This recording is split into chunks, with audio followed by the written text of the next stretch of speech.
Tere hommikust. Reede hommikune ärkamine koos sinuga ja mõned mõtted siit kohvi kõrvalt. Kõigepealt ma palun sul märgata ja vastata iseenda jaoks küsimusele, et mis on sinu jaoks praegu elav? Mis on tõeliselt elav sinu jaoks, mida sina tajud?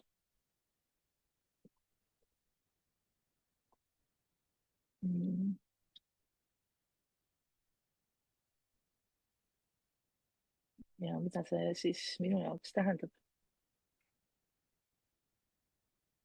See küsimus aitab sul tegelikult märgata seda,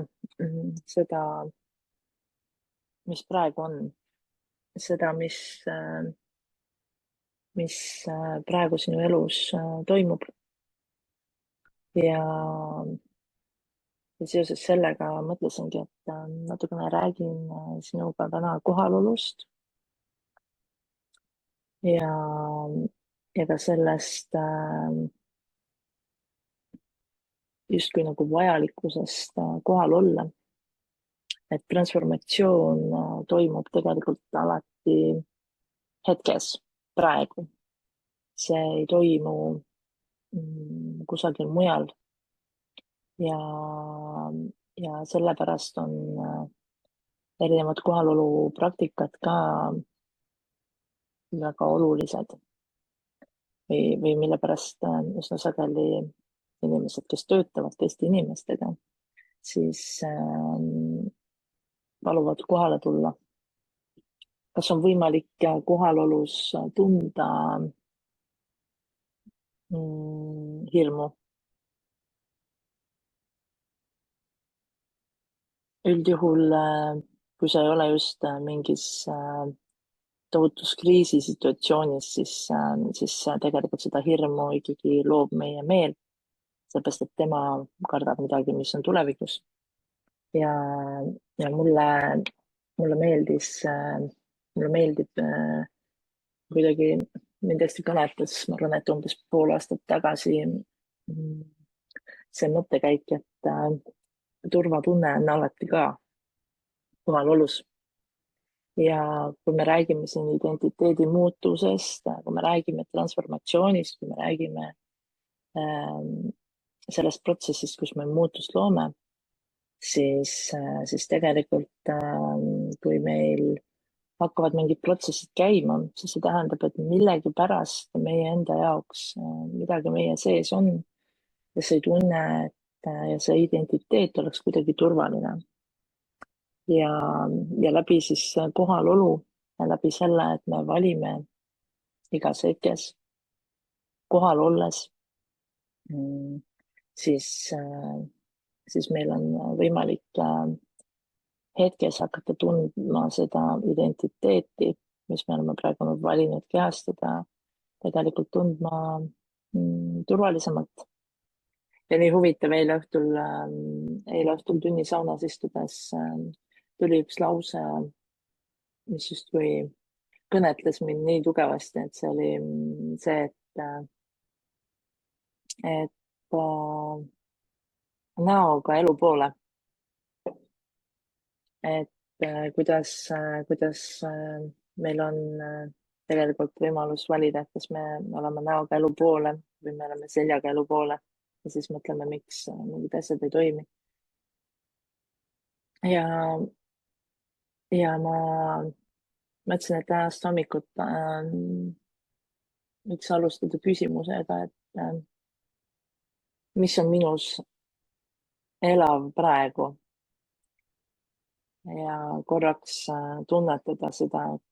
mis on minu jaoks praegu elav elus. Et see vastus viib meid alati olemisse,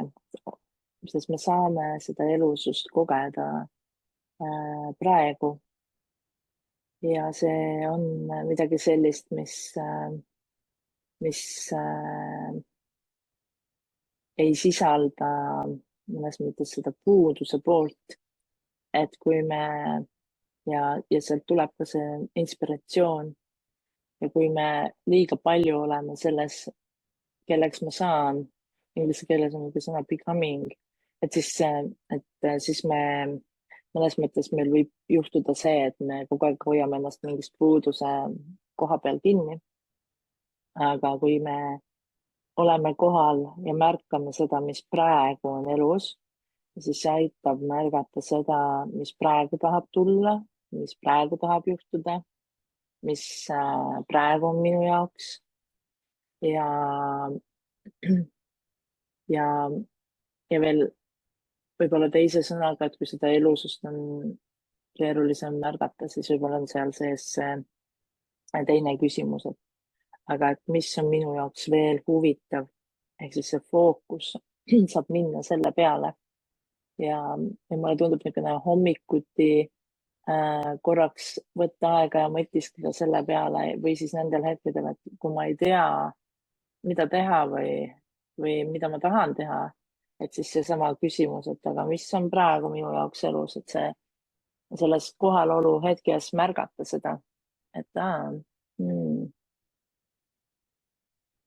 et mina hommikul ka käisin, tantsisin järve ääres ja ujusin ja siis ja see tuli nagu selles, et ma hommikul voodis olles mõtlesin, et mis ma praegu tund aega ennem, kui ma kõnesse lähen, mis on see, mis minu jaoks tundub kõige elusam tegevus, mida ma tahan teha praegu. Ja see viib nagu selle teise teemani, et üsna sageli miks me ei luba siis sellesse, nagu kuidagi ei luba elusaks saada, kasvõi sellel identiteedil siis, mida me iseendas siis aktiveerimas oleme ja kehastamas oleme. Et kui kohalolus on alati turvatunne, siis me tajume kuidagi, et see identiteet pole praegu see meie jaoks turvaline. Ehk siis midagi on selles, mis tekitab mingisugust, ma ei tea, hirmu siis. Ja samamoodi, ja kui me läheme sealt edasi, et hirm enamasti elab ju meie peas ja ta on niisugune mineviku tulem, mida me hakkame projitseerima tulevikku ja kui on midagi veel seal tundmatut ja teadmatut. Aga see transformatsioon tegelikult juhtub ju praegu, hetkes. Ehk siis mida rohkem me toome ennast sinna hetke sisse, kus me vaatame, mis praegu tegelikult on, mitte see, mis me oleme mõelnud, et võiks olla, siis see aitab meil teha järjest rohkem kohalolust valikuid ja mõnes mõttes see ongi see võti selleks päris muutuseks, sest et me on järjestust hetked, mil me valime sellest elusast momendist. Ja ma olen ise kunagi selle teema peale sügavamalt mõelnud ja mina olen seda mõnes mõttes niisugust mõtteharjutust teinud just raha teema osas. Ja siis nagu mõnes mõttes iseendale hakata näitama seda uut identiteeti, et miks selle omamine või see identiteedis elamine, sellisel viisil elamine on turvaline. Ehk siis, et näiteks miks raha omamine on turvaline, miks, ma ei tea, mingi töökoha või mingi, ma ei tea, toon enda näite, miks lava peale olemine näiteks on turvaline. Ehk siis näidata iseendale. Ja mõnes mõttes sealt tulebki see, et sealt hakkab tekkima ka see lootuse moment või nagu usk, ehk siis ma ise näitan endale, mida ma soovin uskuda selle identiteedi kohta või selle oleku kohta või selle muutuse kohta või selle asja kohta, mis ma soovin siis ellu tuua. Ja, ja nii huvitav kuidagi jätkuks peale seda, kui ma eile rääkisin lubamisest, siis ühest küljest nagu lubamine on, me saame seda nagu ka teha justkui nagu forsseerides ja mul tuli lihtsalt meelde, et mille pärast ma tõstsin mingiks ajaks selle, ma luban endal tunda seda, ma luban ta teha äh,. siis siis ma arvan, et see oli ühes mentorkõnes ja kus ma selgitasin mingit enda situatsiooni seoses siis selle minu identiteediga ja siis ta küsis, et noh, kuidas ma teen seda, kuidas ma toon ennast siia või kuidas ma nagu tulen mingitest protsessidest läbi. Ja siis mõnes mõttes nagu mind-blowing oli minu jaoks see, kui ta peegeldas mulle seda, et aga mina pole tegelikult vastutav lahtilaskmise eest. Ehk siis, et me sageli, kui me paneme fookuse, et ma nüüd nagu lasen sellest vanast lahti, siis meie fookus on mõnes mõttes nagu minevikul ja nagu sellesama loomisel. Ja mõnes mõttes, kui me võtame ühendust selle mingi essentsiga, sellega, mis on meie sees ja sellega, et mida me nüüd ellu valime, iga päev on meil võimalus valida igas hetkes midagi ellu, on ju. Siis mõnes mõttes see mina, see inimmina siin, tema ei ole nagu selle lahtilaskmise eest vastutav, vaid tema vastutus on valida hetkes seda, mida ma tahan, siis toimub see lahtilaskmine iseenesest. Ja kuidagi selle loa andmisega oli nagu on see riskikoht lihtsalt, et me hoiame ikka fookust nagu sellel, mis noh, me tegelikult nagu juba ammu oleks muidu see läinud, aga me kogu aeg ütleme, ma lasen veel sellest lahti ja siis sellest ja sellest inimesest ja sellest olukorrast ja sellest noh, kõigest järjest nagu, aga siis ma tegelikult hoian nagu seda siin. Et see on olnud niisugune hästi huvitav mõttekäik ja, ja, ja lisaks siis sellele samale küsimusele, et kui ma, et ka see, kuidas küsida siis isegi enda käest nagu neid küsimusi, mis paneks meid vaatama tulevikku. Et kui ma kunagi õppisin motiveerivat intervjueerimist, siis põhimõtteliselt kogu selle tehnika ilu ja võlu on see, et kui sa räägid kellegi teisega, siis sa küsid tema käest alati selliseid küsimusi, mis panevad teda tulevikust rääkima. Nagu kogu aeg nagu sa saad kõige negatiivsemast asjast ka rääkida, küsida ka kõige nagu sellisel viisil, et inimene räägiks iseennast nagu välja sellest oma loost. Ja, ja mõnes mõttes selle samaga, et miks see on turvaline või mis on need tegevused, mida sa teed, kui sa juba seal elad seda elu ja, ja mõnes mõttes ka, kui me näeme neid tükke, et mis on siis selles ohtlikku, mis sa nad lubada endal näha seda, mis on ohtlikku selles, et mingi muutus on. Mul tuleb hästi meelde sellest ajast, kui ma sain tuttavaks oma abikaasaga, siis ma mäletan nagu seda kohta, kus mingil juba nagu peale seda, kui me oleme tuttavaks saanud, siis ma mäletan nagu seda, kuidas ma et noh, selles kõiges oli väga palju ebaturvalist minu jaoks või nagu noh, kõik need vanad hirmud tulid ülesse. Ja siis mind tegelikult kõige paremini aitas ma arvan, et üks Jupik ja Ryan Hillieri mingist teekonnast, kus ta palus kirjutada siis et mitte sellest, et kui see on saabunud näiteks nii, et kui ma võtan enda identiteedi, et et naine, kes loob igakuiselt viiekohalisi numbreid ja siis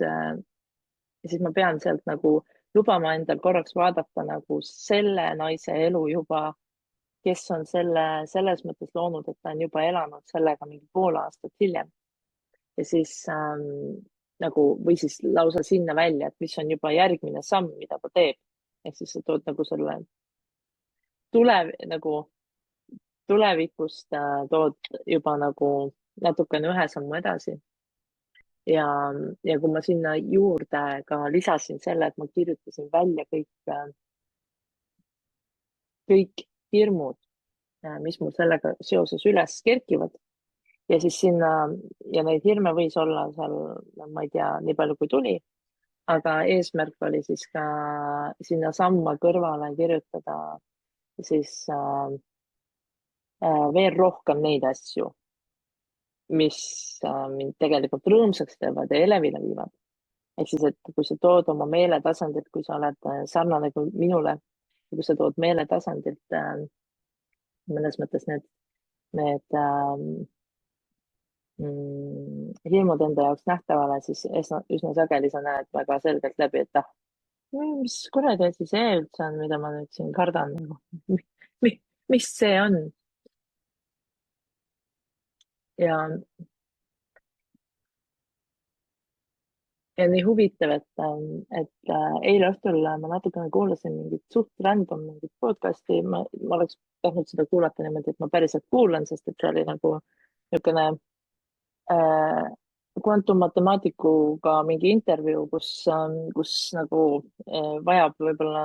süvenemist, sest see tehniliselt inglise keel keerulisem ja need mõisted ja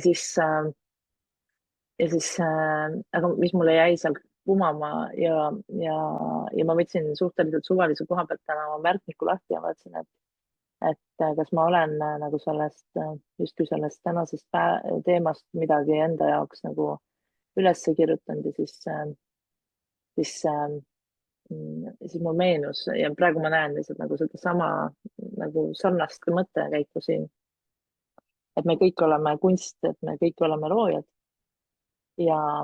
ja, ja tema tõi nagu välja selle, et, et kui meil on keeruline märgata seda, kuidas me oleme igas hetkes loojad, et siis ta ütles, et aga me loome kogu aeg kunsti, aga see, äh, see viis on nii erinev. ehk siis, kui sa, ma ei tea, mõne jaoks on see kirjutamine, sa annad nagu sõnadele mingi read, võib-olla see on söögi valmistamine, võib-olla see on mingil viisil ilu loomine, võib-olla see on mingi tehnilise asja loomine, aga igal juhul oleme meie selle sees need loojad, meie oleme see kanal nii-öelda, kuidas mina varem olen seda tajunud. ja kui me nagu lubame endal igas hetkes minna nagu sellesse seisundisse, kus me teadvustame seda, siis hakkab nagu, seda rohkem hakkab sündima nagu seda loomingut, mis tahab tegelikult läbi minu sündida. et ja kui viia ennast veel nagu sinna niimoodi sügavuti, siis tekib sinna hästi äge energeetika. ehk siis, et kui me muidu kardame teadmatust, siis kui me läheme niisugusesse kunstniku seisundisse mõnes mõttes, kui me lubame endal olla oma elu kunstnikud, et siis see kunsti loomine on tegelikult alati väga alandlik või nagu niisugune humble tegevus, et seda luues oleme me alati väga alandlikud ja mõnes mõttes lubame endal iseennast üllatada. ja kui me mõtleme, et kui elus on midagi nagu hirmutavat, hakkab midagi uut looma, et aga kui me läheme niisugusesse nagu natukene niisugusesse artisti seisundisse, kes lubabki päriselt juhtuda tundmatust nagu luua selle mateeriasse, et siis sellega ühest küljest me oleme hästi kohal sellega, mis tahab praegu juhtuda. Aga teisest küljest on see, me oleme nagu ootuses või elevil või lubame nagu olla niisuguses üllatunud seisundis. Ja siis on meie fookus täielikult, siis me oleme pühendunud sellele, mida me praegu teeme. ja, ja see on midagi sellist, mida mina isiklikult olen pannud tähele, et mõnes mõttes kõik niisugused naiste sündmused või ka mingid tekstid, mille kirjutamine mulle väga meeldib, siis seal on nagu täpselt see, et sa lähed nagu voogu ja tegelikult nagu sul ei ole mingit hinnangut, aga et kuidas teha seda nagu voogu mõnes mõttes nagu enda elus, mitte teha, aga noh, päriselt eladagi iga päev nii, et sa oled selles seisundis, kus sul on nagu, et võib-olla on natukene kuskilt kõditab siin südame all, et nii nagu natukene nagu kõditab ja nagu elevus on, aga mõnes mõttes see lubabki luua inimestel tegelikult mingisuguseid selliseid asju, mida nad varem pole loonud. Ja see tuleb hästi alandliku koha pealt, ehk siis sa nagu oled alandlik või nagu tänulik selle eest, et sulle on antud selline võimalus, ma ei tea, mingit teost luua. Ja ma mõtlen nagu, mul tuleb endale nagu silmade ette Arvo Pärt, kes on loonud ju täiesti, täiesti geniaalset muusikat, on ju. Aga see, kui nagu tänulik või alandlik ta tegelikult oma intervjuudes või selle sees nagu on nagu, et sa näed, et ta justkui nagu, kui ma nagu vaatan teda, siis ta on nagu nii nagu õnnelik, et ta on saanud seda luua, aga ta saab aru, et on ka mingi kõrgem jõud, keda ta aitab nagu siia maale tuua. Et justkui noh, mina tajun seda nii. Ma olen temaga kunagi ühes lennukis sõitnud koju Brüsselist ja siis ta istus enam-vähem seal minu lähedal ja siis mul oli võimalus teda jälgida nagu, et kuidas noh, ta inimesena ka nagu noh, üldse, mis energeetika nagu on tal, mis see, mis see tema nagu noh, sa tõesti näedki, et justkui sa oled, et ühel hetkel sa oled nii palju nagu seda jumalikku energiat mõnes mõttes endast läbi lasknud, et sa lihtsalt juba su keha nagu vibreerib nagu sellel sagedusel. Ja mõnes mõttes see minu jaoks ka selgitab seda, et kui näiteks Eva Lepik on ka mingites enda, et kui ma olen jälginud tema nagu muutumist võib-olla siis ajas, et ma näen, olen vaadanud, et ta läheb nagu järjest nagu säravamaks või kuidagi nagu noh, puhtamaks või ta nagu tunneb rõõmu hästi lihtsatest asjadest. ja noh, seda võib päris paljude inimeste puhul järsku näha, et neil läheb nagu see justkui noh, et nad on nagu täpselt kätte saanud selle nagu enda flow, enda laine nagu, kus nad siis driftivad,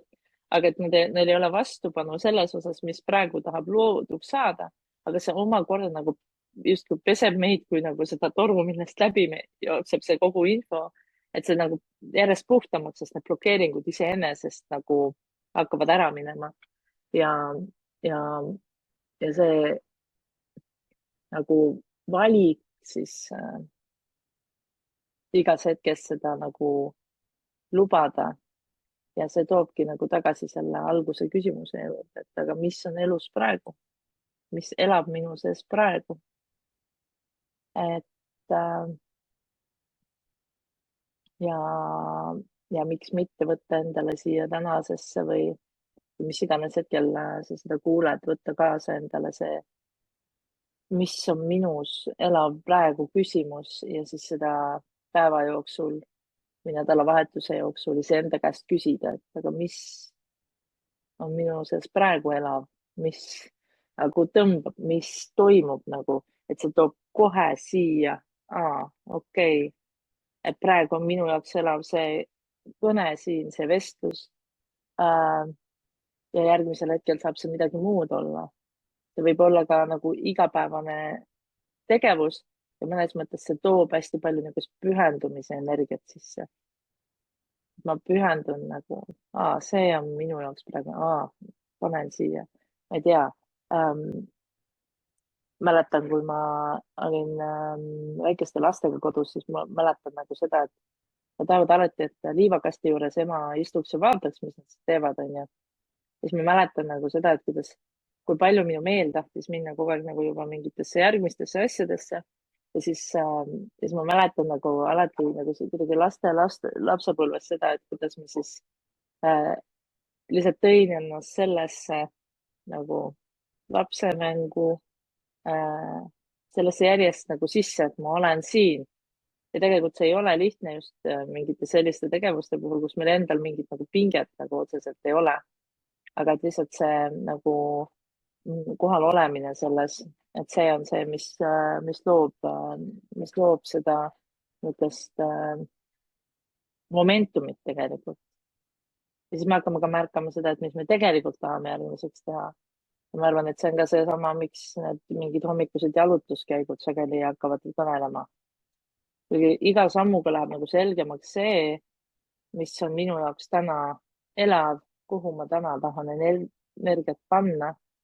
Ja see ei tähenda, et me ei võiks siis ühel hetkel nagu seda mitte valida, onju, et ümber valida, sest et kõik muutub, inimesed muutuvad, energia muutub. Nii et jaa, annan kaasa selle küsimuse, mis on elav praegu.